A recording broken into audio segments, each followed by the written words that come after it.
नमो नमः मित्रों, प्लीज़ संस्कृत से चैनल में आप सभी का हार्दिक स्वागत एवं अभिनंदन है। आशा करती हूँ कि सभी स्वस्थ मस्त रहते हुए अपनी परीक्षा की तैयारी में लगे हुए होंगे निरंतरता के साथ। और फिर से वही स्टोरी कछुए और खरगोश की कहानी में फिर से दोहराऊंगी कि देखिए, कछुआ भले ही धीमी गति से चला लेकिन अपनी मंजिल को प्राप्त कर लिया। वहीं खरगोश बीच रास्ते में सो गया क्योंकि उसे लगा कि कछुआ तो बहुत धीरे चलता है और हम क्योंकि कंपटीशन का ज़माना है और जो ज़रा सा ढीला पड़ा वो पीछे रह जाएगा, है ना। तो वही चीज़ है कि खरगोश की स्पीड तो बहुत अच्छी थी, बहुत फास्ट दौड़ता था, लेकिन कछुए ने अपनी हिम्मत नहीं हारी, उसे कंपटीशन करने के लिए तैयार रहा और वो तब तक नहीं रुका जब तक उसको मंजिल मिल गई। वहीं कछुआ क्या हुआ कि उसने सोचा था अरे ये तो हमसे कंपटीशन करने चला है, ये क्या जीतेगा, और वो बीच में अपना सो गया। सोचा कि अभी थोड़ा आराम कर लेते हैं, फिर हम तो कवर ही कर लेंगे अपना दौड़ के, लेकिन सोता ही रह गया। और अंत में क्या हुआ कि कछुआ अपनी मंजिल पर पहुंच गया और खरगोश सोता ही रह गया। तो कंपटीशन का ज़माना है, भले ही आप खरगोश की तरह तेज़ बुद्धि के होंगे, बहुत आपकी बुद्धि कुशाग्र होगी, लेकिन आपके अंदर निरंतरता नहीं होगी ना, तो आप फिर वही खरगोश की तरह सोते रह जाओगे। और जो कछुए हैं, जो निरंतर लगे हुए हैं, मेहनत कर रहे हैं, वो अपनी मंजिल को पा लेंगे, है ना। क्योंकि देखते हैं आप लोग कि एक एक सीट के लिए एक एक पॉइंट से जो है आदमी पीछे रह जाता है। तो जो है आप अपनी जिस भी परीक्षा की तैयारी कर रहे हो, चाहे टीजीटी हो, चाहे पीजीटी हो, चाहे नेट हो, जीआरएफ हो, उसके अलावा चाहे एसटेट हो, सुपर टेट हो या टेट हो या सीटेट हो, किसी भी परीक्षा की तैयारी कर रहे हैं तो उसमें आपकी निरंतरता बहुत मायने रखती है कि आप कितना निरंतर। होता क्या है ना कि जब परीक्षा आता है तो लोग पढ़ना स्टार्ट कर देते हैं, परीक्षा आएगी तब लोग फिर फॉर्म भरने के बाद ये सोचते हैं अरे अभी तो डेट ही नहीं है, अभी पढ़ने का क्या मतलब है जब डेट निर्धारित होगी। और कभी कभी आयोग क्या करता है, ज़्यादातर टीजीटी, अभी 2021 में टीजीटी की परीक्षा हुई थी, तो उसमें आपने देखा होगा कि 1 या 2 महीने के पहले 1.5 महीने के पहले लगभग नोटिफिकेशन आया था कि इस तारीख को पेपर होने वाला है। और जिसमें जो लोग सो रहे थे, जो लोग बिल्कुल ध्यान नहीं दे रहे थे, तो उन लोगों को ये जानकारी भी थोड़ा लेट मिली कि परीक्षा इस तारीख को होगी, अगस्त में होगी या जो भी मंथ निर्धारित था। तो उसमें हुआ क्या कि आपके पास फिर ये रहता है कि अरे बड़ा कम दिन बचा है तो हमको बस फटाफट जल्दबाजी में काम करना है। तो वो चीज़ थी, आप क्या करिए, आपने एक बार पूरा कोर्स पढ़ लिया, आप दोबारा पढ़िए, त्रिबारा पढ़िए, धीरे धीरे चलिए, 1 श्लोक पढ़िए, 2 श्लोक पढ़िए, और मतलब एक टॉपिक अपना कवर करिए, दूसरा करिए, फिर धीरे धीरे ऐसे चलते रहिए। फिर जब परीक्षा के टाइम आए तो उस टाइम आप क्या करिए, खूब प्रैक्टिस सेट लगाइए। और अभी भी प्रैक्टिस सेट लगाइए, जैसे एक टॉपिक आपने पढ़ लिया, कवर कर लिया अपना कि संधि पढ़ लिया, तो संधि से संबंधित प्रैक्टिस सेट बहुत, इस समय तो वो ज़माना है कि यूट्यूब पे आपको जो भी कुछ आप चाहिए सब मिल जाता है। तो आप यूट्यूब खोलिए, अपना काम करते रहिए, प्रैक्टिस सेट लगाते रहिए। और हम जो प्रैक्टिस सेट दे रहे हैं वो ख़ासतौर पे इस व्याख्यान न करते हुए डायरेक्ट उत्तर बताते हैं, इसलिए कि हम आप अपने आप को आंक सके कम समय में, क्योंकि डाटा इत्यादि की भी समस्याएं लोगों के पास होती है। हर अभ्यर्थी जो है, हर विद्यार्थी जो है, हर परीक्षा में बहुत से लोग ऐसे भी होंगे जिनके पास घर परिवार होगा, उनकी जिम्मेदारी होंगी, बच्चे पढ़ लिख रहे होंगे, तो है ना, उतना ज़्यादा डाटा इत्यादि नहीं भरा सकते, नहीं कर सकते हैं, तो फाइनेंशियली नहीं मजबूत है। तो ऐसे लोग भाई बड़े बड़े संस्थानों में, हालांकि उनका जो पढ़ाने का तौर तरीका है, जो चीज़ें हैं बहुत सॉलिड है, बढ़िया है, वीडियो क्वालिटी अच्छी है, लेकिन जो उनका मतलब नेट इत्यादि उसमें बहुत ज़्यादा लग जाता है। तो उसमें क्या होता क्या है कि लोग नहीं कर पाते हैं कि पूरा नेट खींच गया हमने। तो आप जैसे किसी टॉपिक को पढ़ें और उस टॉपिक से संबंधित प्रश्नों को हल करना है, तो आप देखिए जैसे 10 मिनट, 15 मिनट, 20 मिनट के वीडियो जो होते हैं उनको आप उठाइए और देखिए। हाँ, लेकिन जो प्रतिष्ठित हों, जहाँ आप जानते हों, जहाँ आप श्योर हों कि हाँ ये प्रश्न का उत्तर सही बताते हैं, वहाँ से आप अपना करते रहिए और अपना स्कोर मिलाते रहिए कि आप कितना नंबर पा रहे हैं, कितना गेन कर रहे हैं, कहाँ गड़बड़ियाँ कर रहे हैं। जो उत्तर गलत हो रहा है इसका मतलब इस टॉपिक पे हमने अभी अच्छे से नहीं अपना ध्यान केंद्रित किया, इसको एक बार फिर से पढ़ें और फिर आप देखिए कि वो आपका कन्फर्म हो गया, उससे प्रश्न सही हो रहे हैं हर तरीके से। तो ऐसे ही अब देखिए, जैसे एक ही परीक्षा के भरोसे भी मत बैठिए, ठीक है। जैसे आपका वो कवर हो गया, उसका प्रैक्टिस सेट लगाते रहिए, उसका आपने पूरा सिलेबस कंप्लीट कर लिया, प्रैक्टिस सेट लगाते रहिए, फिर पढ़ते रहिए धीरे धीरे, है ना। और उसके अलावा जो उससे ऊपर वाले, जैसे आप लोग टेट की तैयारी कर रहे हैं तो टेट की तैयारी आपकी कंप्लीट हो चुकी है, तो आज उससे ऊपर वाले स्टेट वाला भी देखते रहिए थोड़ा थोड़ा, उसमें क्या आता है, उससे संबंधित चीज़ें। और या आप जैसे संस्कृत के अभ्यर्थी हैं तो आप टीजीटी इत्यादि का भी देखे रहिए। जो अभ्यर्थी बीएड किए हुए हैं वो लोग तो टीजीटी पीजीटी भी डाल सकते हैं, तो आप उसको भी पढ़ते रहिए कि वो कवर हो गया तो हम उससे ऊपर का थोड़ा पढ़ेंगे। होता क्या है ना कि जब आप बेसिक से लेके ऊपर तक पढ़े रहते हो ना, तो आप कहीं भी कर पाते हो। कभी कभी होता क्या है कि आपका छोटी चीज़ों में, प्राइमरी इत्यादि में, और मैं तो यही मानती हूँ कि जो अभ्यर्थी भाई बीएड हैं तो टीजीटी से तो कम ना माने अपने आप को। प्राइमरी उमरी के भरोसे ना रहें आप। टीजीटी, पीजीटी, नेट, जेआरएफ ये सब बढ़िया पढ़ाई करिए। भाई बीएड आपने क्यों किया? आपने प्राइमरी के मास्टर होने के लिए थोड़ी ना किया। बीएड आपने किया बड़ी कक्षाओं को पढ़ाने के लिए, और बड़ी कक्षाओं को पढ़ाने में जो मज़ा, छोटे बच्चों को क्या होता है, उनको डील करना होता है, उनके साथ लगना होता है, और काफ़ी मेहनत भी है। और आप भाई लेक्चर बनिए, अच्छी चीज़ें बनिए, बड़े बच्चों को पढ़ाइए, ये क्वालिटी अपने मन में रखिए। तो आप जब बड़ा सोचेंगे ना तो छोटा कुछ कर पाएंगे। आप दो सोचेंगे तो एक आपको मिल ही जाएगा, है ना। लेकिन जब आप एक ही सोच के चलेंगे, ऑप्शन में और कोई है ही नहीं, तो वो मिला या ना मिला, हाँ या ना में होगा आपके पास, क्योंकि ऑप्शन है ही नहीं। तो आप चलिए बहुत ज़्यादा इस पर बहस नहीं करेंगे या बहुत सारी चीज़ें नहीं बताएंगे। आप सब समझदार हैं, आप सब बीए बीएड हैं, बहुत से अभ्यर्थी और भी हायर एजुकेशन लिए होंगे, तो हमें नहीं लगता कि आप लोग जो हैं ये सब बातें आप लोगों को समझाना उचित रहेगा।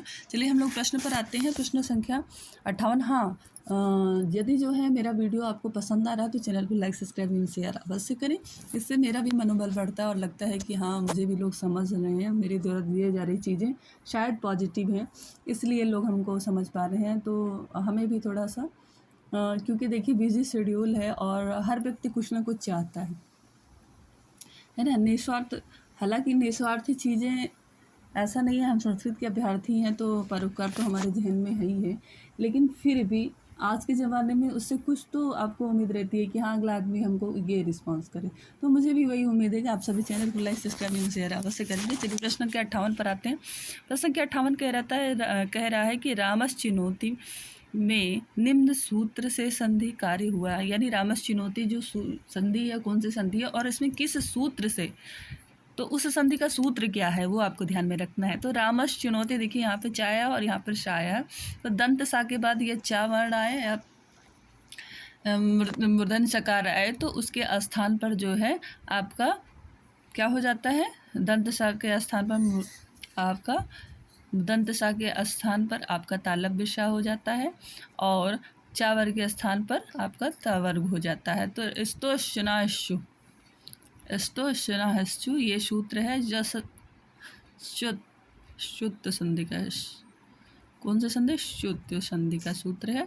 और ये अगर पूछा जाए संधि कौन सी है तो शुद्ध संधि है। ठीक है, स्तुत और ष्टुत्व इन दोनों संधियों में जरा सा ही भेद है। इसमें दंत सकार होता है और टावर्ग हो, ठीक है। और जो आपका ष्टुत्व संधि है उसमें मूर्धन्य सकार या टावर्ग के बाद होता है। तो ये बस टा और मूर्धन्य सकार, दंत सकार और चावर, ये ध्यान में रखिए। इन दोनों में बस इतना ही भेद है, मोटा मोटा अगर ध्यान रखेंगे तो यहाँ पे जो उत्तर सही होगा, उत्तर नंबर ख सही होगा आपका। चलिए अगले प्रश्न पर आते हैं। प्रश्न संख्या 59 कह रहा है कि प्राक्षेति का संधि विच्छेद होता है। प्राक्षेति का संधि विच्छेद कैसे होता? प्रारधन ऋक्षति, प्रातधन छेति, प्राधन रक्षति और प्राधन ऋक्षति। प्रश्न संख्या 59 और इसका जो उत्तर सही होगा वो आपका ग सही होगा, प्राधन ऋक्षति। रीते ऋक्षति इस तरीके से आपका एक सूत्र है, वार्तिक है, जिसके हिसाब से जो है यदि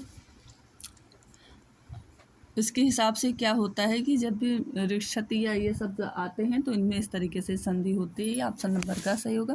चलिए अगले प्रश्न पर आते हैं। प्रश्न संख्या 60 वाक धन ईसा वागीशा में संधि सूत्र है। तो वाक धन ईशा का को गा हो जाएगा, वागीशा हो जाएगा। और ये कौन सी संधि में होता है? जस्त्व संधि में होता है। और जस्त्व संधि का उदाहरण क्या है?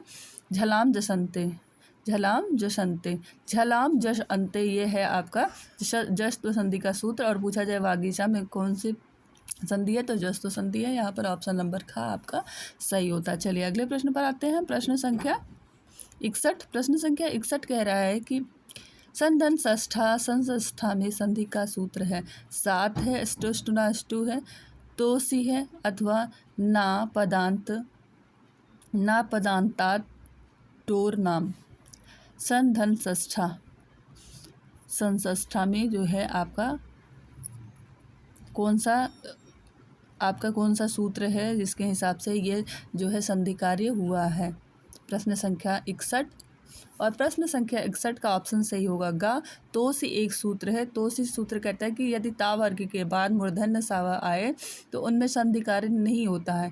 यह संधि कार्य का निषेध करता है। तो संधि कार्य यहाँ पर नहीं हुआ, डायरेक्ट उतार दिया गया, धन संधन षष्ठा, इस तरीके से रूप आपका बन गया है। चलिए अगले प्रश्न पर आते हैं। प्रश्न संख्या 62 कह रहा है कि यर प्रत्याहार के बाद प्रत्यय का अनुनासिक वर्ण आता है तो अनुनासिक होता है, विकल्प से नित्य होता है, लोप होकर होता है या आगम होकर। कह रहे हैं यर प्रत्याहार के बाद यदि अनुनासिक वर्ण आए, अनुनासिक समझ रहे हो ना, हर वर्ग का 5वां अक्षर आए तो अनुनासिक होता है। तो अनुनासिक कैसे होता है? विकल्प से होता है, नित्य होता है, आगम होता है या लोप होता है।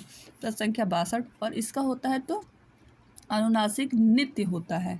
नित्य और विकल्प से नहीं, विकल्प से मतलब होता है कि हो भी सकता है और नहीं भी हो सकता, लेकिन जब यह प्रत्याहार के बाद अनुनासिक वर्ण आते हैं तो अनुनासिक नित्य और नित्य होता है। ठीक है, चलिए अगले प्रश्न पर आते हैं। प्रश्न संख्या 63। प्रश्न संख्या 63 कह रहा है कि वाक्य में संधि करना है ऐच्छिक, निषिद्ध, अनिवार्य, उपर्युक्त तीनों। वाक्यों में संधि होती है। क्या वाक्य में संधि ऐच्छिक होती है, आपकी इच्छा के अनुरूप होती है, या निषिद्ध होती है? निषिद्ध मतलब कि निषेध होता है, या फिर अनिवार्य रूप से होता है, या उपर्युक्त तीनों। तो वाक्य में जो संधि होती है ना वो ऐच्छिक होती है, आपकी इच्छा के अनुसार है, आप चाहे संधि करिए। जब कोई वाक्य आप लिख रहे हैं उसमें संस्कृत का, तो उसमें आपकी इच्छा के अनुसार होता है, चाहे तो आप वाक्य में संधि कार्य करिए अथवा ना करिए।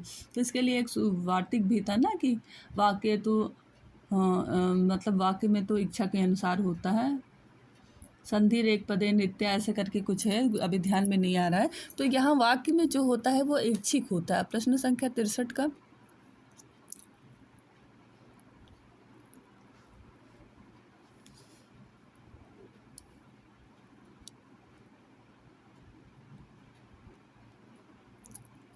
प्रश्न संख्या 63 का आपका जो है उत्तर नंबर होगा का। चलिए अगले प्रश्न पर आते हैं। प्रश्न संख्या 64। प्रश्न संख्या 64 का कि संधि है पद विधि है, अव्यय विधि है, तीनों या वर्ण विधि है। संधि कार्य क्या है? क्या संधि पद विधि है, क्या वर्ण विधि है, क्या अव्यय विधि है, या तीनों है? प्रश्न संख्या 64 और जो इसका उत्तर सही होगा वो उत्तर सही होगा क्या, संधि वर्ण विधि है, क्योंकि जो विकार होता है वर्णों में होता है, ना कि पद में होता है, ना ही अव्ययों में होता है। और प्रयुक्त तीनों तो ये दोनों नहीं है, तो ये पहले ही कट गया। तो वर्णों में विकार होता है कि नहीं? देखो जैसे आ धन आ बराबर बड़ा हो गया, तो पूरे पद में तो विकार हुआ नहीं, वर्णों में विकार हुआ। इस वाले वर्ण के आखिरी वर्ण में और दूसरे वाले शब्द के पहले वर्ण में विकार हुआ, तो वर्ण विधि हुई है। ठीक है, चलिए अगले प्रश्न पर आते हैं। अगला प्रश्न विसर्ग संधि से संबंधित है। खर प्रत्याहार परे होने पर विसर्ग के स्थान पर आदेश होता है, रेफ का, उकार का, एकार का अथवा रू का। प्रश्न संख्या 65। प्रश्न संख्या 65 कह रहा है कि तो यहाँ पर किसका विकार होगा? प्रश्न संख्या 65 और इसका जो उत्तर आपका सही होगा वो का, रेफ का विकार होता आदेश होता है। खर प्रत्याहार यदि पड़े हो तो विसर्ग को रेफ हो जाता है ना। चलिए और आज का आखिरी प्रश्न संख्या 66 है। पितु धन इच्छा में संधि होता है, पिताक्षा शब्द बनेगा, पितोक्षा शब्द बने, पितुरिक्षा, पितु इच्छा ही रहेगा। पितु धन इच्छा में संधि कार्य होगा तो क्या रूप बनेगा? प्रश्न संख्या 66 और प्रश्न संख्या 66 का उत्तर आपका सही होगा खा, पितोक्षा शब्द बनेगा। कौन सा शब्द बनेगा? सा। विसर्ग का सा और सा का रू को ऊ होगा और ऊ को ओ होगा, तो आपका बन जाएगा पितोक्षा। ठीक है, इस तरीके से होगा। चलिए वीडियो को यहीं समाप्त करते हैं, फिर मिलेंगे नए प्रश्नों के साथ, नए जोश के साथ, नए उमंग के साथ। फिर से मैं आपसे आशाबद्ध हूँ, आशा रखती हूँ कि आप सभी अपनी तैयारी कछुए की तरह करेंगे, लेकिन निरंतर करेंगे। चलिए नमो नमः, नमस्ते।